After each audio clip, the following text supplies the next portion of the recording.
Student पे आपका परिभाषाएं चल रही थी। परिभाषा समाप्त हो जाए तो उसके बाद आपका लाभ की परिभाषा बतानी है कि कौन सा विद्वान लाभ हो। ये जूरिस्प्रूडेंस की परिभाषाएं चल रही हैं, लाभ की नहीं, याद रखिएगा। अभी आपका इन परिभाषाओं से बहुत ज़्यादा क्वेश्चन बनते हैं।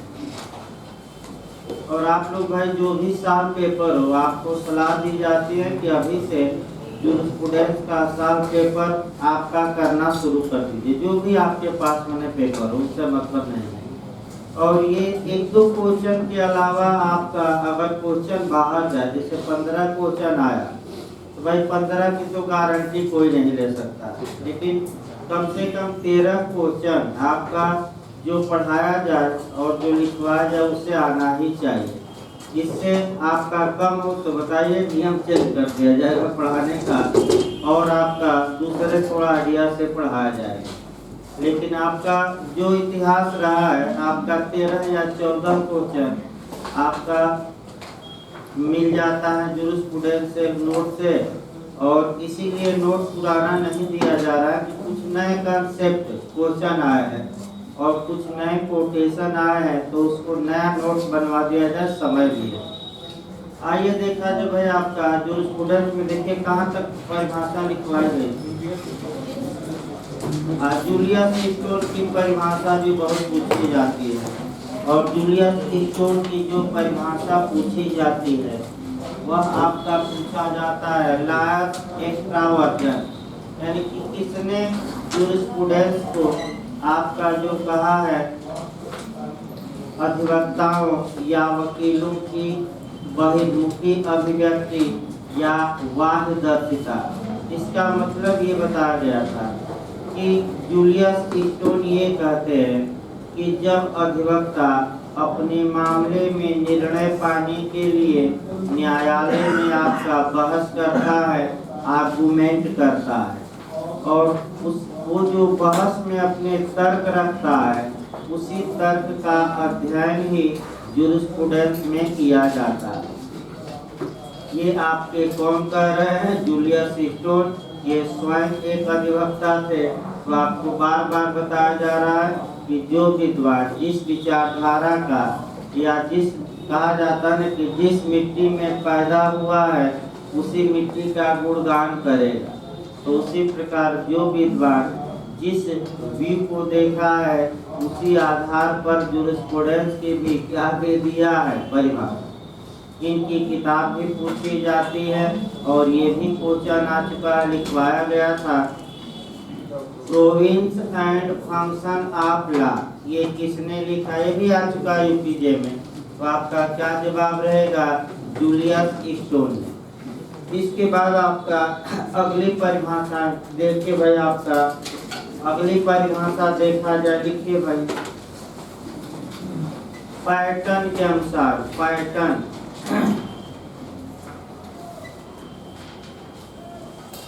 पैटर्न के अनुसार दो तीन परिभाषाएं और बची है, तब बाहर ले आया जाए। पैटर्न के अनुसार लिखिए पैटर्न सामान्य विधिशास्त्र को मान्यता देते हैं, यानी कि ये जो पैटर्न महोदय हैं ये जनरल जूरिस्प्रूडेंस यानी कि सामान्य विधिशास्त्र को मान्यता देते हैं। तो फिर एक बार तैयार करिए कि किसने जूरिस्प्रूडेंस को दो भागों में सामान्य और विशिष्ट में बांटा था। तो आज की बात देखे कि सामान्य की हालत आज और आपका पैटर्न किसको, हाँ सामान्य विधिशास्त्र का मतलब ये हुआ कि जो विधि की बातें हैं आपका पूरे विश्व में आपका जो विधियाँ मिलती हैं एक जैसी, उसे जनरल या सामान्य विधिशास्त्र में रखा गया है। और जो किसी देश में नियम मिलते हैं उसे किस विधिशास्त्र में इन्होंने रखा है आर्टिकल में, विशिष्ट या स्पेसिफिक जूरिस्प्रूडेंस। तो याद रखिए आपका पैटर्न किसको मानते हैं, सामान्य को कि विशिष्ट को, तो सामान्य को। यानी कि ये इनका मानना है, इनका ये मानना है, आपका कह सकते हैं कि जो विधि के नियम हैं वह पूरे विश्व में एक समान पाए जाते हैं, अलग अलग नहीं। अगला लिखिए, इसमें लिखिए भाई, ये हो गया ना, विधि सामान्य विधि शास्त्र को मान्यता देते हैं। लिखिए, इनका मानना है कि कोटेशन इनका आ सकता है, इनका मानना है कि विधि शास्त्र यानी कि जूरिस्प्रूडेंस, लिखिए, इनका मानना है कि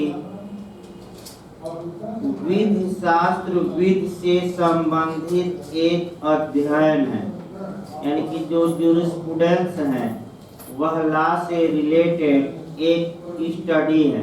तो ये पूछ सकता है, कोटेशन याद रखना है कि किसने विधि शास्त्र को विधि से संबंधित अध्ययन माना है। तो किसने माना है अगर आ जाए तो पैटर्न। फिर एक बार देखिए वाक्य को, विधि शास्त्र विधि से संबंधित एक अध्ययन है, यानी कि पैटर्न महोदय ये कहते हैं कि जो जूरिस्प्रूडेंस है या विधि शास्त्र है, इसमें विधि से संबंधित यानी कि लॉ से रिलेटेड बातों का क्या किया जाता है, स्टडी। तो सही बात है भाई, लॉ से रिलेटेड ही तो बातें बताई जाएगी कि कानून होता क्या है, यानी कि लॉ होता क्या है, लॉ कहाँ से उत्पन्न हुआ है, यही सब तो इस कानून में पढ़ना है, सेक्शन इत्यादि नहीं पढ़ना है। अगला देखिए आपका, और आपका लिखिए पैराग्राफ चेंज करके, इन्होंने विधि को परिभाषित करते हुए यह कहा कि, इन्होंने विधि को परिभाषित करते हुए यह कहा कि विधि समाज में यानी कि सोसाइटी में, विधि समाज में यानी कि लॉ सोसाइटी में व्यवस्था कायम रखने का एक यंत्र है, व्यवस्था कायम रखने का एक मशीन है कह सकते हैं, या यंत्र है, एक टेक्निक भी कह सकते हैं, एक यंत्र है। यानी कि इसका मतलब ये हुआ, आगे बताया जाएगा विधि की परिभाषा भी, ये बताते हैं कि जो कानून होता है उसके द्वारा समाज में आपका लॉ एंड ऑर्डर यानी कि विधि और व्यवस्था मेंटेन रखी जाती है। और आपका तमाम विद्वान जब आप पढ़ेंगे एडमिनिस्ट्रेशन ऑफ जस्टिस यानी कि न्याय प्रशासन पढ़ेंगे, और उसमें दंड के जब सिद्धांत पढ़ेंगे तो उसमें आपको बताया जाएगा तमाम बातें, और वह जो बात बताई जाएगी आपको कि कानून क्यों आवश्यक है, और दंड के भय के कारण ही लोग कानून का क्या करते हैं, पालन। अगर ये दंड का भय यानी कि आपका तमाम कोटेशन आएंगे, आपका कई लोग ये कहेंगे कि राजा सो गए, रानी सो गई, प्रजा सो गए, लेकिन जो ये पनिशमेंट या दंड का भय है यही चोर उचक के दुराचारियों में भय कायम करता है, और इसी कारण ये लोग अपराध नहीं करते। यानी कि दंड 24 घंटा क्या करता है, जगता रहता है, और इसी के जगने के कारण यानी कि आपका जो अपराधी हैं अपराध करने से भयभीत होते हैं। यानी कि जैसे चौकीदार हैं, मैं भी चौकीदार को लोग कहते थे, लेकिन 24 घंटा जगते नहीं थे। लेकिन ये जो दंड आगे बताया जाएगा डिटेल में बहुत, ये दंड 24 घंटा क्या करता है, जगता रहता है। आप हम भले सो जाए भाई, चौकीदार भले सो जाए लेकिन चोर नहीं सोते हैं, कहने का मतलब ये हुआ सामान्य भाषा में। अगला लिखिए भाई, अगला लिखिए, अगला विद्वान लिखिए PC Harvey. PC Harvey, PC Harvey ये कहते हैं, ये विद्वान है पीसी हार्वे, ये कह लिखिए विधि कोई विज्ञान नहीं है, यानी कि जो लॉ है वह साइंस नहीं है। यानी कि लॉ को साइंस मानने से किसने इनकार कर दिया है, तो आपका जवाब रहेगा पीसी हार्वे। अब आइए आपका देखा जाए, इनकी हो गई तो अब भारत के भी लास्ट में विद्वान चल दिया जाए कि भारत में क्या स्थिति है। देखिए आपका भारत के जहाँ तक बात है, आपने कई कहानियां भी सुनी होंगी। भारतीय विद भारती कीजिए, भारतीय विद शास्त्री हेडिंग डाल लीजिए थोड़ा, भारतीय विद शास्त्री, भारतीय विद शास्त्री यानी कि इंडियन जूरिस्ट ऑफ देखना। इसमें मुख्य रूप से आते हैं डॉक्टर सेठना, लिख लीजिए इसमें विद्वान का नाम डॉक्टर सेठना आते हैं। देखिए भारत में आपका थोड़ा नियम बनाइए पड़े। भारत के लोग आपका प्रसिद्ध हैं जुगाड़ के, आप भी जानते हैं और कई कहानियां भी हैं। यानी कि जुगाड़ का मतलब कि एक विदेशी विदेश से कार लेकर आया और कहीं उसकी कार खराब हो गई, तो उस वह मैकेनिक के पास गया, तो मैकेनिक ने, भाई सामान तो था नहीं उस विदेशी मैंने कार का, तो मैकेनिक ने जुगाड़ लगाया और कहा कि जाइए इस जुगाड़ से कम 100 किलोमीटर आपकी गाड़ी क्या होगी, चल जाएगी। फिर 100 किलोमीटर बाद खराब, फिर मैकेनिक के यहाँ गया, फिर वो बना दिया। यानी कि जुगाड़ करते करते वो अपने कहाँ पहुँच गया थे। तो जहाँ तक डॉक्टर सेठना की बात है, कोई नया व्यू नहीं देंगे, जो ये समाजशास्त्री विश्लेषणात्मक और ऐतिहासिक विचारधारा है, इसी को ये समेट दिए हैं और ये कह रहे हैं कि आपका ये जो ऐतिहासिक और समाजशास्त्री और आपका विश्लेषणात्मक यानी कि हिस्टोरिकल, एनालिटिकल और आपका सोशियलिस्ट जो विचारधारा है, इसी का समेकन मतलब कंसोलिडेशन माने एकत्रीकरण ही आपका जूरिस्प्रूडेंस है। तो जुगाड़ क्या लगा लिए कि तीनों को क्या किए, तीनों विचारधारा के विचारकों के मतों को अपना लिए और कहे कि इसी को हम क्या कहते हैं, जूरिस्प्रूडेंस। और ये आपका संश्लेषणात्मक विचारधारा के प्रतिपादक है। यानी कि इनकी विचारधारा को साइंटिफिक आपका स्कूल या विश्लेषणात्मक विचारधारा का नहीं, संश्लेषणात्मक विचारधारा, विश्लेषणात्मक नहीं। यानी कि संश्लेषणात्मक का मतलब कि तीनों को क्या कर दीजिए, मिक्स कर दीजिए। तो किसको मिक्स करके और अपना विचार बता दिए, आपका ऐतिहासिक को और किसको, सामाजिक को और तीसरा विश्लेषण। इसको लिखिए भाई, देखिए ये संश्लेषणात्मक विचारधारा के प्रवर्तक हैं।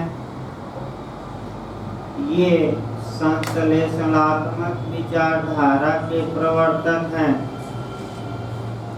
साइंटिफिक आपका स्कूल कहा जाता है, संश्लेषणात्मक विचारधारा के प्रवर्तक हैं।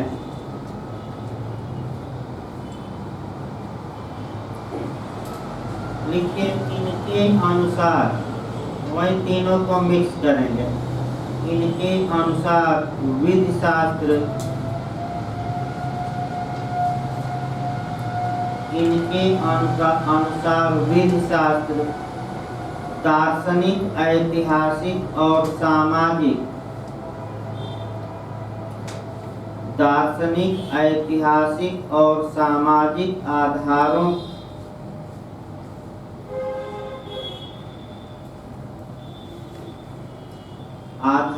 सहित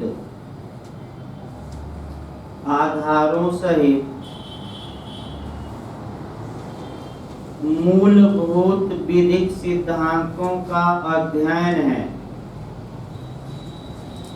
मूलभूत माने आपका फंडामेंटल राइट, मूलभूत विधिक सिद्धांतों का अध्ययन है। इधर आगे आकर बैठ के बचिएगा, अध्ययन है और विधिक अवधारणाओं का विश्लेषण है, और विधिक अवधारणाओं का विश्लेषण है।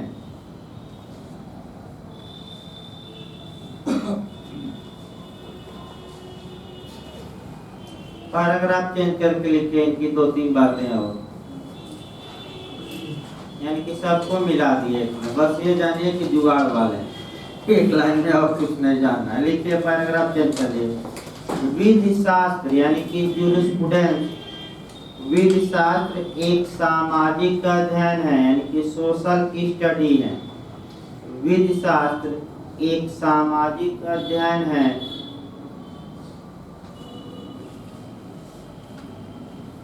और सर्वश्रेष्ठ विधि शास्त्री, यानी कि जो अच्छा विधि शास्त्री है या जो गुड जूरिस्ट है, ये कह सकते हैं।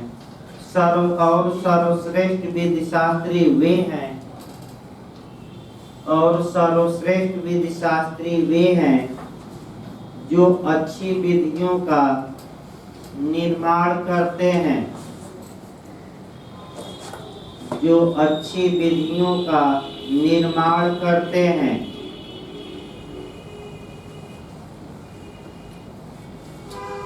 तथा अच्छी विधियां वे हैं, भाई अच्छी विधि कौन है ये भी बताते हैं।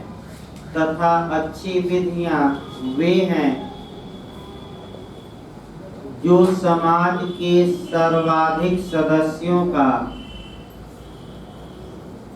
जो समाज के सर्वाधिक सदस्यों का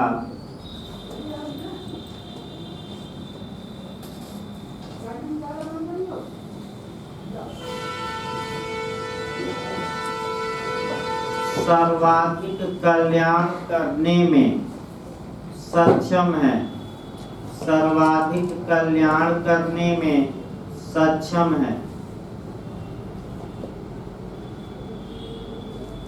इसका मतलब हुआ बहुजन हिताय बहुजन सुखाय। इसका मतलब ये हुआ संश्लेषण, यानी कि आपका इनका मुख्य रूप से ये मानना है आपका। एक लाइन और कि जूरिस्प्रूडेंस एक सोशल स्टडी है, और जो अच्छा जूरिस्ट होता है उसको विधि का निर्माण करना चाहिए, यानी कि वह कानून का क्या करता है, निर्माण।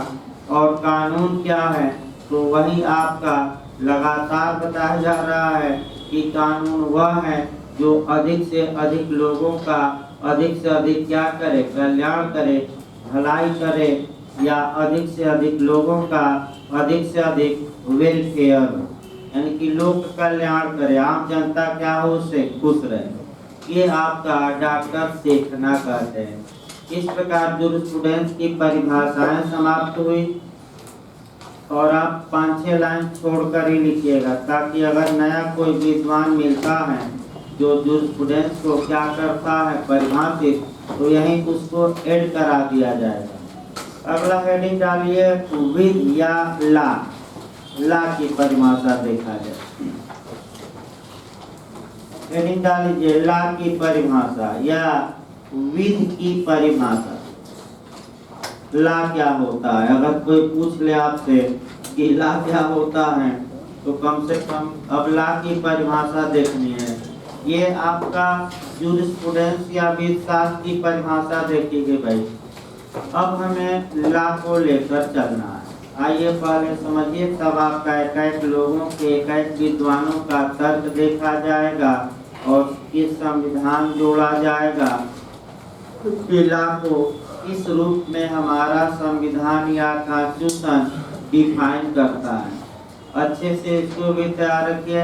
आप ला पढ़ रहे हैं तो कम से कम कोई पूछ दे कि विधि क्या है या ला क्या है, तो कम से कम अपने विचार को रखेंगे।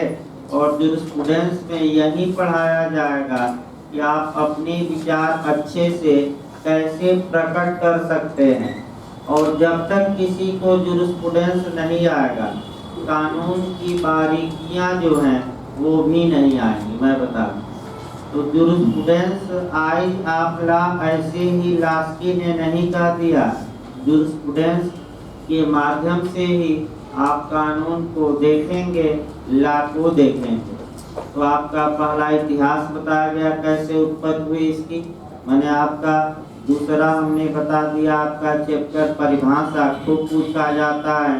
अब ला की परिभाषा आई, जो ये ला शब्द है यानी कि इसकी उत्पत्ति आपका ट्यूटोनिक धातु लैग से हुई है। यानी कि इसका मतलब ये हुआ कि ला की उत्पत्ति इस शब्द से हुई है, लैग से। अब ये समस्या आई कि ला की एकदम हम शुरुआती दौर से उठा रहे हैं। ला की उत्पत्ति लैग से हुई है और लैग का मतलब क्या हुआ? तो लैग का मतलब ये हुआ आपका कह सकते हैं एक ऐसी वस्तु जो सार हो, सार का मतलब कि कंसोलिडेट की गई हो। कंसोलिडेट का मतलब ये हुआ कि एक ऐसी वस्तु जो एक जगह क्या कर दी गई है, एकत्र। यानी कि अगर हम शुद्ध कह सकते हैं फिर एक बार देखिए भाई, ला शब्द की उत्पत्ति मैं बता रहा हूँ। ला शब्द की उत्पत्ति ट्यूटोनिक धातु लैग से हुई है। अब लैग का जब मतलब आपको समझ में आ जाएगा तो ला का मतलब भी अपने आप आ जाएगा। लैग शब्द का जो मतलब होता है वह होता है एक ऐसी वस्तु जो एक सार हो। एक सार हो का मतलब ये हुआ कि कुछ वस्तुओं को एक जगह पर क्या कर दिया गया है, एकत्र। एकत्र मतलब इकट्ठा, इकट्ठा का मतलब समेकित और इंग्लिश में कंसोलिडेट कर दिया गया है। अर्थात अब समस्या ये आई कि कई चीजों को एक जगह एकत्र किया जाता है, जैसे कि आपका जो बिखरे हुए खेत हैं, यानी कि अगर किसी किसान के खेत कई जगह हैं फार्मर के, तो उसको भी क्या किया जाता है, एक जगह एकत्र किया जाता है। वह भी आपका एक सार हो गई। या एक जगह वस्तुओं को या खेतों को एकत्रित कर दिया गया, उसको भी कंसोलिडेशन कहते हैं, चकबंदी कहा जाता है। उसका इंग्लिश में कंसोलिडेशन ही कहा जाता है। और आपका जल्दी शुरू भी किया जाएगा। आपका यूपीजे का माइनर आपका बता दिया जाए भाई। एक आपका यूपीजे का लोकल चलेगा जल्दी ही, ये थोड़ा बिहार का जो बचा है निपट जाए, क्योंकि आपका जनवरी या फरवरी में आ जाएगी। तो आपका 2 मेजर एक्ट चलेंगे और एक आपका यूपी का लोकल। ये आपका नियम भविष्य में मैंने फरवरी और तक, जनवरी में तो संभव नहीं, अभी फंसा कई सब्जेक्ट, इसको निकाल दिया जाए जनवरी में। तो फिर एक बार देखिए, अब आखिर पत्तियों को भी एकत्र किया जाता है, गुणों को भी एक जगह एकत्र किया जाता है, वस्तुओं को भी किया जाता है। तो आखिर ला, अब ये देखिए ये शाब्दिक अर्थ हम बता रहे हैं। तो आखिर ला हम किसे कहेंगे, या लैग का मतलब क्या हुआ? तो लैग का भावार्थ निकालना है, यानी कि उसकी मीनिंग निकालना है ला के क्षेत्र में, कूड़ा करकट एकत्रित नहीं करना है। अर्थात आपका कानून क्या है? तो विधि एक ऐसा माध्यम है, या ये भी कह सकते हैं कि ला नियमों का समूह है, जिसके द्वारा समाज में व्यवस्था या लॉ एंड ऑर्डर मेंटेन किया जाता है। इसका मतलब ये हुआ कि जो ये लैग धातु से उत्पन्न हुआ है ला, और ये बताता है कि कई चीजों को क्या किया जाता है, एक जगह एकत्रित। तो उसी प्रकार एक विषय से संबंधित नियमों को एक जगह एकत्र कर दिया जाता है, तो उसी को ला कहा जाता है। यानी कि मानव के आचरण या मानव के कंडक्ट से संबंधित जो नियम है, जब उन नियमों को एक जगह एकत्र कर दिया जाता है तो उसी को हम क्या कहते हैं, ला। अब ये समस्या है कि मानव से संबंधित या ह्यूमन से रिलेटेड नियम तो बहुत ज़्यादा है, तो इसके लिए ये नियम ये हुआ है कि जो एक विषय से संबंधित नियमों को एक एक किताबों में रख दिया गया।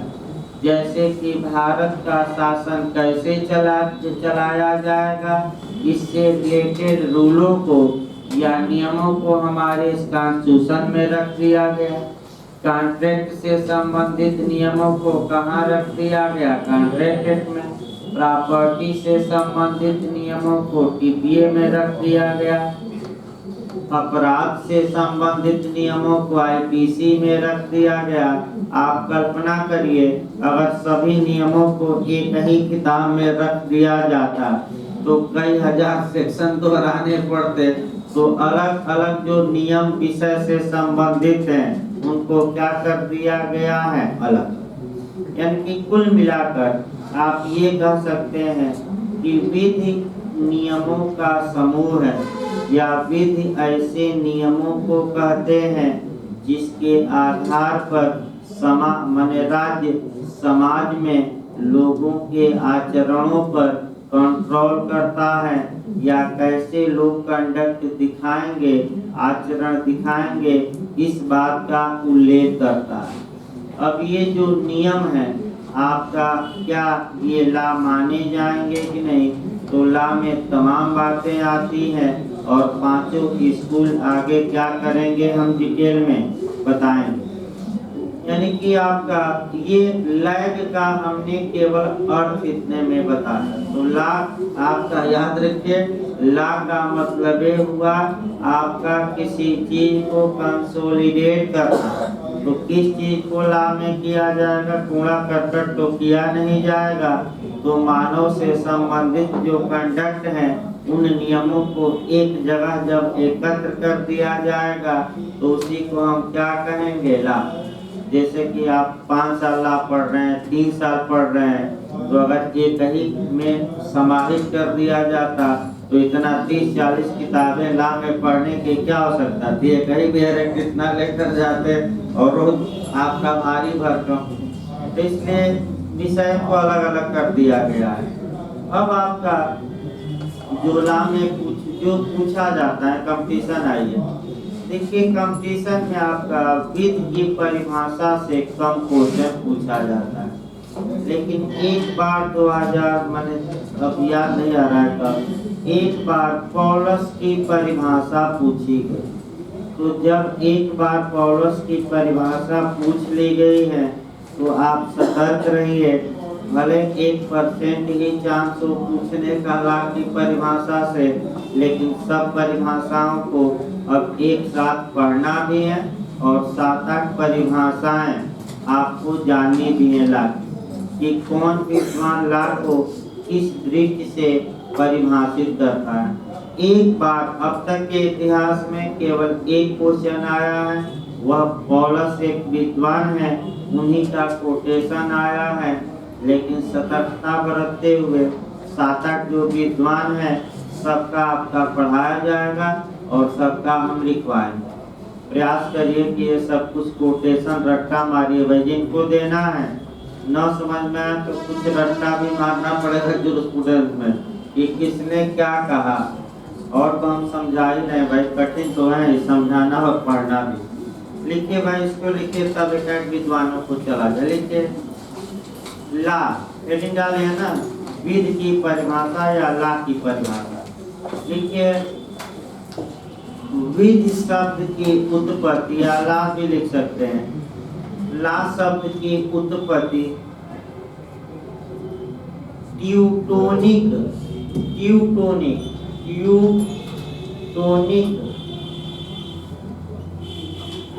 ट्यूटोनिक धातु लैग से हुई है।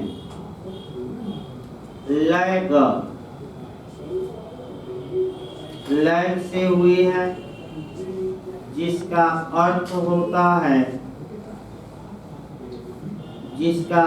होता है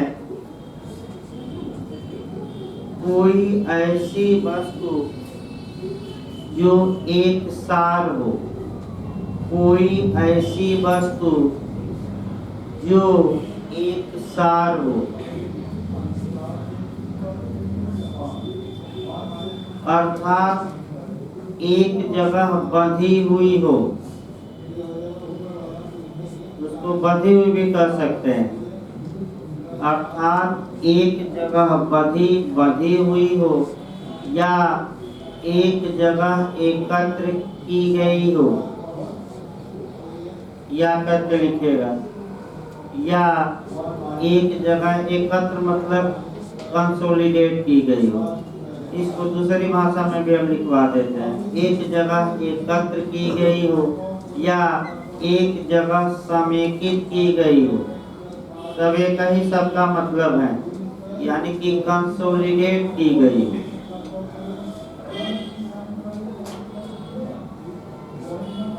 पैराग्राफ चेंज करके लिखिए, ये तो भाई आपका शाब्दिक अर्थ हुआ। पैराग्राफ चेंज करके लिखिए, विधि एक ऐसा माध्यम है, यही आप बताइएगा। अगर कोई पूछे तो इसी परिभाषा को बताइएगा, बिना विद्वान के लिखवाई जा रही है। ये परिभाषा आपका विद्वान की नहीं है। विधि एक ऐसा माध्यम है जिसकी सहायता से, विधि एक ऐसा माध्यम है जिसकी सहायता से राज्य प्रजाजनों के आचरणों, प्रजाजनों के आचरणों यानी कि जनता पब्लिक के आचरणों मतलब कंडक्ट, राज्य प्रजाजनों के आचरणों कामा दीजिए संव्यवहारों माने ट्रांजैक्शन, संव्यवहारों तथा क्रियाकलापों पर, क्रियाकलाप माने उनकी एक्टिविटी तथा क्रियाकलापों पर उचित नियंत्रण रखते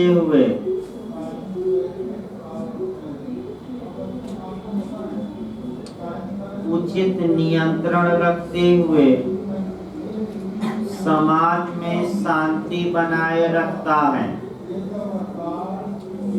उचित नियंत्रण रखते हुए समाज में शांति बनाए रखता है, पीस बनाए रखता है। ये आपका सामान्य परिभाषा रही। इसके बाद से जो आपका परिभाषाएं देखनी है, देखिए आपका जब भी मैं लिखवाता हूँ तो जो प्रश्न पहले आ चुके हैं वही शुरुआती दौर में आपको लिखवाए जाते हैं, कोटेशन भी। उसके बाद अन्य कोटेशन और अन्य चीजें बताई जाती हैं। तो जो 2013 में जो क्वेश्चन आ चुका है पहले वही लिखना है, उसी विद्वान की परिभाषा। तो लिखिए भाई, पॉलस के अनुसार, पॉलस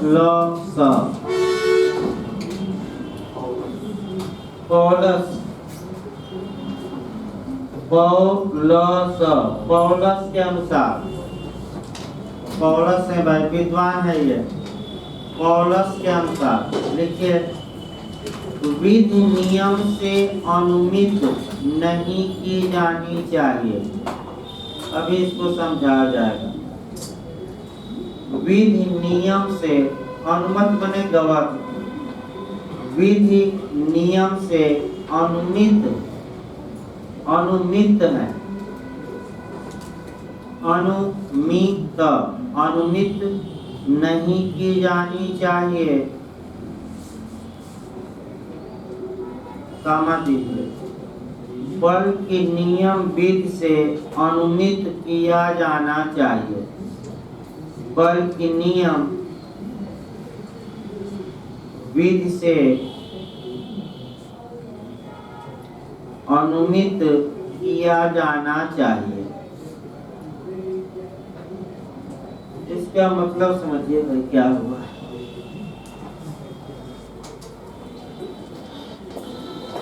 तो समझाना और समझना दोनों बहुत टेढ़े टेढ़े भाई जो स्टूडेंट्स को, यानी कि कई शब्द ऐसे ऐसे आ जाते हैं कि भाई बहुत उसका खोजबीन करना पड़ता है।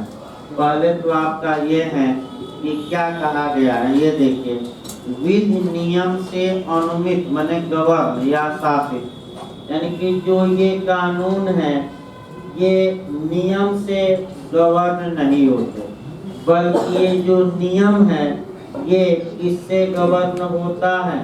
विद। इसका मतलब ये हुआ कि जो आपका लॉ है उसी लॉ से नियम निकला है, और ये नियम किसी भी हाल में लॉ के विरोधी नहीं हो सकते। और लॉ अगर नियमों की वैधता की जांच करनी है तो हम लॉ के आधार पर करेंगे। ये आपका इनकी मुख्य रूप से आपकी परिभाषा है। अब ऐसी दशा में आपको एक दो उदाहरण देखने पड़ेंगे जहाँ की लॉ नियम भी लॉ है, इसमें कोई शक नहीं है, भले ये कह रहे हैं। अब क्या नियम को या लॉ माने रूल को क्या लॉ माना गया है कि नहीं? अब भारतीय विधि में इनका एक दो अच्छा उदाहरण देखना है। अब सबसे अच्छा उदाहरण हम कॉन्स्टिट्यूशन का लेते हैं। आइए संविधान विधि मान लीजिए, अगर कोई सुप्रीम कोर्ट अनुच्छेद 145 के तहत कोई रूल बनाता है या नियम बनाता है, तो पॉलस, अपने मन से हम नहीं बता रहे, पॉलस की परिभाषा पर एक किया जा रहा है। तो पॉलस महोदय ये कहते हैं कि जो ये अनुच्छेद 145 के तहत उच्चतम न्यायालय रूल या नियम बनाता है, ये नियम कहाँ से? विद से गवर्न होना चाहिए, यानी कि कहाँ से गवर्न होना चाहिए? संविधान। ये इसके उल्टा नहीं, यानी कि उल्टा नहीं, यानी कि विधि नियम से शासित नहीं होगी, बल्कि ये नियम संविधान से शासित होंगे। इसका मतलब ये हुआ कि ये जो रूल बनाए जाते हैं, ये रूल कॉन्स्टिट्यूशन का उल्लंघन कर सकते हैं कि नहीं? बताइए, तो नियम आपका संविधान का उल्लंघन करके बनाया जा सकता है कि नहीं? नहीं बनाया जा सकता। सीपीसी में भी आपको बताया गया कि जो प्रथम अनुसूची में 51 आदेश दिए गए हैं और उनमें आपका नियम दिए गए हैं, तो क्या हुए नियम सेक्शन से गवर्न होंगे कि सेक्शन के विपरीत होंगे? बताइए, तो बताया गया था सेक्शन से गवर्न होंगे कि सेक्शन उनसे गवर्न होगा। तो उसी प्रकार यहाँ भी आइए, संविधान है और नियम बनाए जा रहे हैं, तो पॉलस बस ये कहते हैं कि ये नियम संविधान से गवर्न होंगे, शासित होंगे, यानी कि अपनी वैधता प्राप्त करेंगे। अब ये नियम जो है ये कॉन्स्टिट्यूशन का वायलेशन नहीं कर सकते। तो नियम क्यों बनाए जाते हैं? ताकि कानून को अच्छे ढंग से लागू किया जा सके, इसीलिए नियम बनाए जाते हैं। और ये नियम आपका लॉ है, इसमें कोई शक नहीं है।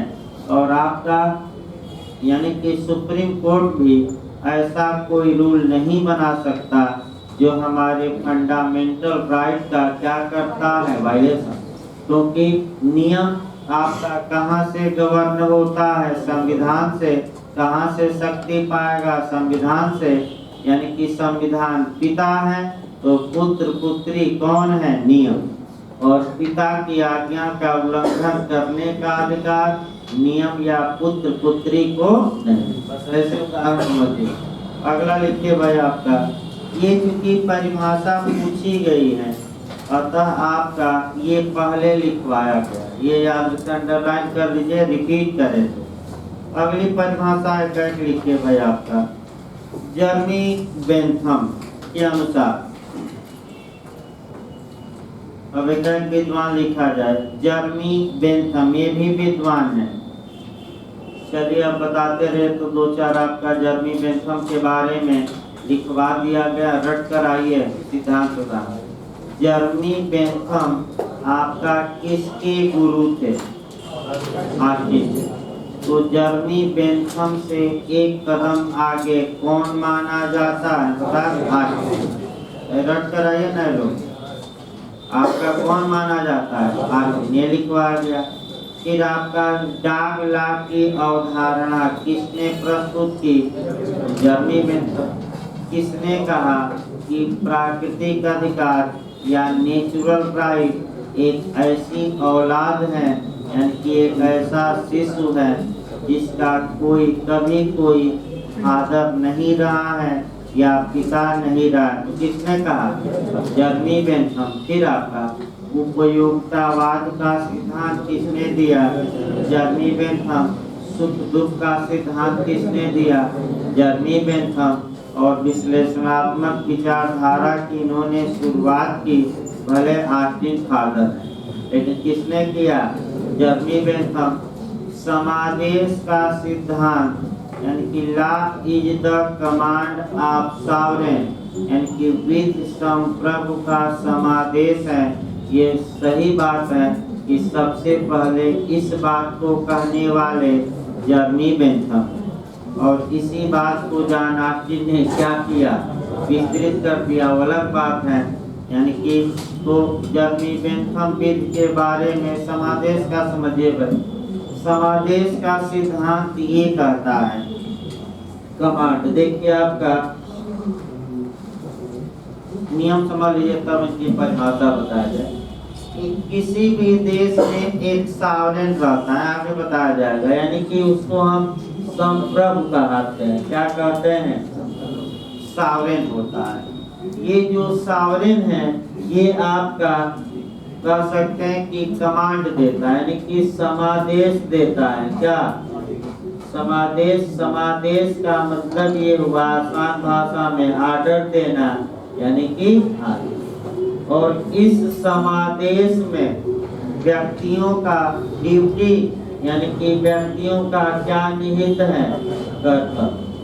और अगर व्यक्ति इस समादेश का पालन नहीं करते, इस कमांड को फॉलो नहीं करते या अपने कर्तव्य का पालन नहीं करते, तो ऐसी दशा में व्यक्ति क्या पाएंगे?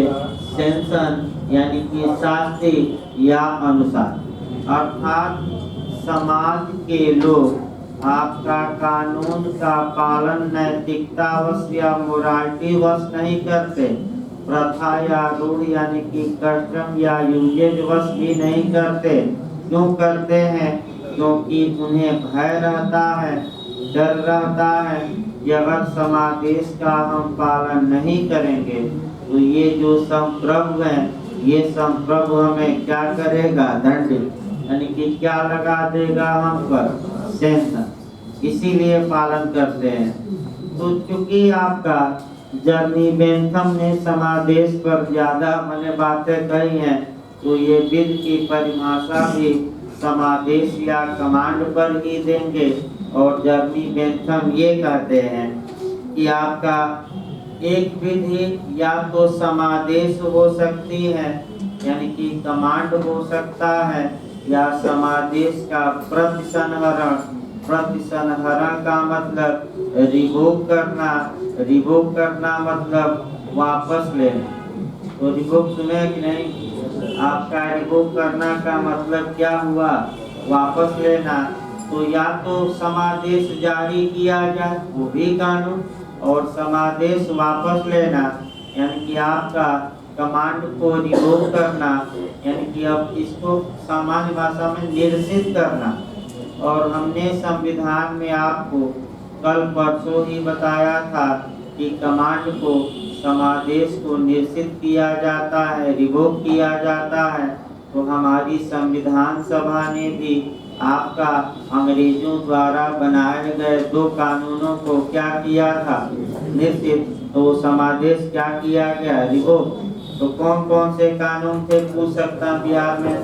भारत शासन अधिनियम 1935 और दूसरा भारतीय स्वतंत्रता अधिनियम 1947। लिखिए भाई इसकी परिभाषा, जर्मी बेंथम का लिखिए। एक विधि या तो समादेश है, इनकी परिभाषा लिखिए। समझाया हर एक एंगल से जाता है, लिखवाया कम जाएगा। एक विधि या तो समादेश है या एक समादेश का प्रतिसंहरण है। एक विधि या तो समादेश है या एक समादेश का प्रतिसंहरण। ना तो लिख लीजिए रिवोक करना। रिवोक करना मतलब कि वापस करना। मैंने समादेश को क्या करना, वापस ले लेना। या तो समादेश जारी किया जाता है, वह भी और यानी कि कानून बनाया गया, वह भी विधि, और कानून को निश्चित कर दिया गया, वह भी ये क्या मानते हैं, ला। अगला लिखिए भाई आपका, जॉन ऑस्टिन के अनुसार।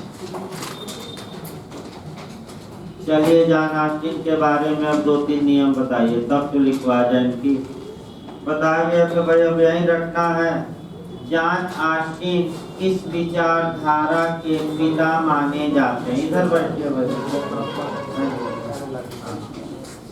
जॉन आप बैठिए।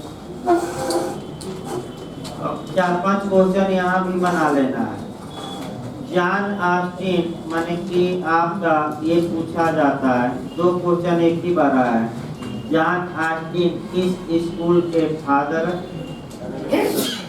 माने जाते हैं, यानी कि किस विचारधारा के पिता इनको कहा जाता है, जनक कहा जाता है, फादर। तो कौन सी विचारधारा लिख पाएंगे? अब रखिए, एनालिटिकल या विश्लेषणात्मक, कहीं पढ़ाना भी, अभी तो विध की परिभाषा चल रही है। दूसरा क्वेश्चन, जॉन ऑस्टिन किससे एक कदम आगे माने जाते हैं, पूछ ले जर्मनी में। इसके बाद आपका पूछा जाता है कि आपका इंग्लिश, इंग्लैंड में पूछा जाता है कि इंग्लिश यानी कि विध का पिता या इंग्लैंड के जूरिस्प्रूडेंस के पिता कौन है? तो फिर याद रखिए, एनालिटिकल स्कूल आए और आपका इंग्लैंड के माने जूरिस में पिता दे, तो दोनों ये क्वेश्चन एक साथ एक बार यूपी में आया है और जॉन ऑस्टिन को ही आयोग ने माना, तो इसको बताया जाएगा। जॉन ऑस्टिन ने कौन सा सिद्धांत दिया? तो एक ही सिद्धांत दिया, law is the command of power, यानी कि विध संप्रभु का क्या है? समादेश आदेश है। आदेश में व्यक्तियों का कर्तव्य छुपा रहता है और व्यक्ति कर्तव्य करें। अगर व्यक्ति उस समादेश का पालन नहीं करते तो ये जो संप्रभु है ये व्यक्तियों को क्या देगा? दंड। ये तो कई बार बताया जा चुका है। अब ये है कि ये संप्रभु, ये डरवोब है, और यानी कि इसी पर अटैक करते हैं, लिखवाया भी गया था प्रोफेसर C.K. एलन। रटिए पुराना, इतना आसान नहीं जूरिस्प्रूडेंस, मैं बता दूं। एक बार मैंने बार बार जब तक चलता रहे तब तक उसका क्या किया जाए? रिवीजन। हमेशा आपका जब तक चलता रहेगा तब तक ये सब बातें बार बार मैं भी बताऊंगा। 10 बार 20 बार सुनेंगे तो कोटेशन तो याद होगा। तो किसने कहा कि ऑस्टिन जूरिस्प्रूडेंस में ताड़ का वृक्ष है? किसने कहा? C.K. याद रखिएगा, किसने कहा था? यही सब रटना है। और जूरिस्प्रूडेंस में भाई मुश्किल है, अगर रट्टा, कुछ चीजें रट्टा मारना पड़ेगा और कोई उपाय नहीं। याद रखिए, चाहे समझ में आए कुछ बातें ना आए। अगला देखिए भाई, तो ऑस्टिन अपना संप्रभु को देखेंगे कि संप्रभु बुद्धिमान प्राणी है, वो आम जनता के लिए नियम बनाता है, तो आम जनता का कर्तव्य होगा कि उन नियमों का क्या करे? पालन। और आम जनता क्यों करती है पालन? नैतिकतावश की डरवश। किसका डर रहता है? सावरेन का। क्या डर है? कि पालन नहीं करेंगे तो ये जो सावरेन है क्या करेगा? दंड न करेगा, सेंशन। भाई सेंशन व्यापक शब्द है, बताएंगे हम ऑस्टिन की। सेंशन देगा, सेंशन मतलब अनुशास्त्री। बता दें एक लाइन, अनुशास्त्री एक या शास्त्री कहा जाता है, व्यापक शब्द है। इसका मतलब कि आपका दंड भी हुआ, प्रतिकर भी हुआ, मुआवजा भी हुआ, संपत्ति की जब्ती भी हुई, जुर्माना भी हुआ, आजीवन कारावास, देश निकाला, कोड़े मारना और फांसी पर लटका देना, ये सब सेंशन या अनुशासी में शामिल है। याद रखिए, यानी कि सिविल मामलों से लेकर क्रिमिनल मामले सब में इस शब्द का क्या होता है? प्रयोग। लिखिए भाई इसको, ऑस्टिन के अनुसार विधि की परिभाषा चल रही है। विधि ऐसे नियमों का संकलन है लिखिए विधि ऐसे नियमों का संकलन है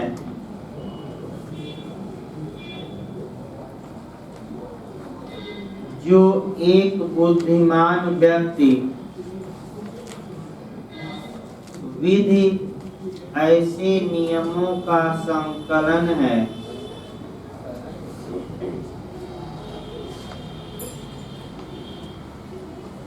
जो एक बुद्धिमान व्यक्ति एक ऐसे बुद्धिमान व्यक्ति के लिए माने प्रूडेंट मैन भाई बुद्धिमान माने प्रूडेंट मैन। लिखिए फिर एक बार देखिए विधि ऐसे नियमों का संकलन है जो एक बुद्धिमान व्यक्ति एक ऐसे बुद्धिमान व्यक्ति के लिए निर्मित करता है जिस पर उसकी संप्रभुता है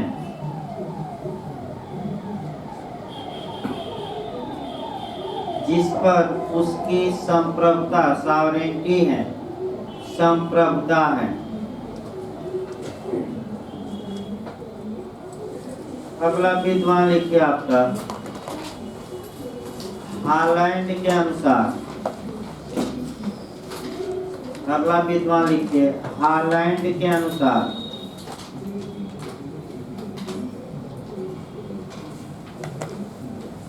लिखिए इसमें विधि राजनैतिक प्रभुसत्ताधारी द्वारा लिखिए कोटेशन विधि राजनैतिक प्रभुसत्ताधारी द्वारा प्रवर्तित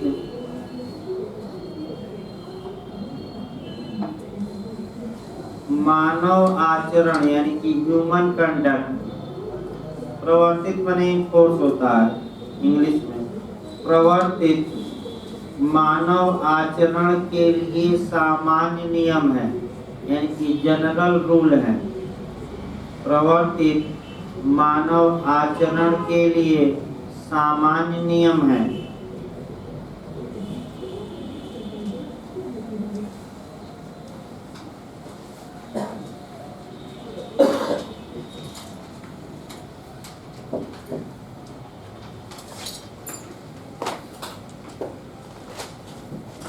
अगला लिखिए भाई आपका हालैंड लिखिए सामान्य विधि न्यायालयों द्वारा मान्य विधि न्यायालयों द्वारा मान्य और कार्यान्वित किए गए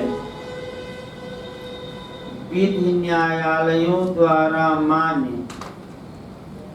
और कार्यान्वित किए गए नियमों के रूप में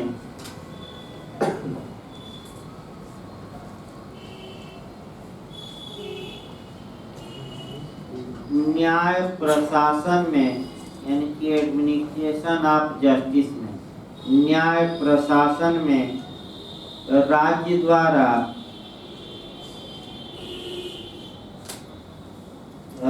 द्वारा मान्य और लागू किए जाने वाले